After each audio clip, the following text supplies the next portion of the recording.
রানারের Aprilia GPR 150cc। আসেন এবার আপনাদেরকে মূল ঘটনাটা খুলে বলি।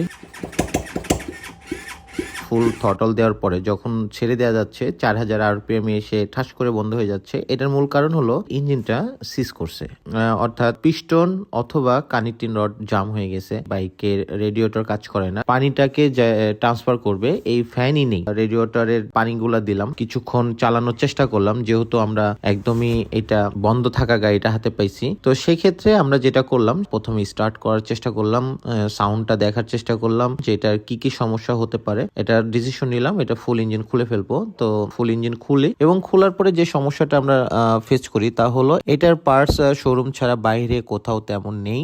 যে পার্টস গুলা পাওয়া যায় হিউজ দাম। আমার মনে হয় যে সব চায়না বাইকে যে ভালো বা সব চায়না বাইকের যে মাল অ্যাভেলেবেল পাওয়া যাবে এমনটাও না। আপনারা যারা চায়না বাইক কিনতে চান, মানে কিটকুট দেখে অল্প টাকার মধ্যে দেখতে শুনতে ভালো এরকম বাইক যারা কিনতে চান তারা একটু বুঝে শুনে কিনবেন। তবে আমার রিকমেন্ড থাকবে ভাই, বাংলাদেশে যত বাইক আছে অ্যাটলিস্ট ভাই এপ্রিলা নিয়েন না, কারণ এপ্রিলার বাই কোনো পার্টস অ্যাভেলেবেল না, একটা গ্যাস কিট পর্যন্ত পাওয়া যায় না। তো আমরা একটা গ্যাস কিট অনেক কষ্ট করে ম্যানেজ করছি শোরুম থেকে, মেইন পার্টের গ্যাস কিট এবং সিলিন্ডারের গ্যাস কিট, আর বাকি এটার হলো ক্লাস সাইড এবং হেডের গ্যাস কিট টিনের। তো আমরা টিনের গ্যাস কিট দিয়ে চালাই দিছি। তো যাই হোক, অবশেষে আমরা এই বাইকটা কমপ্লিট করে ডেলিভারি দিয়ে দিলাম।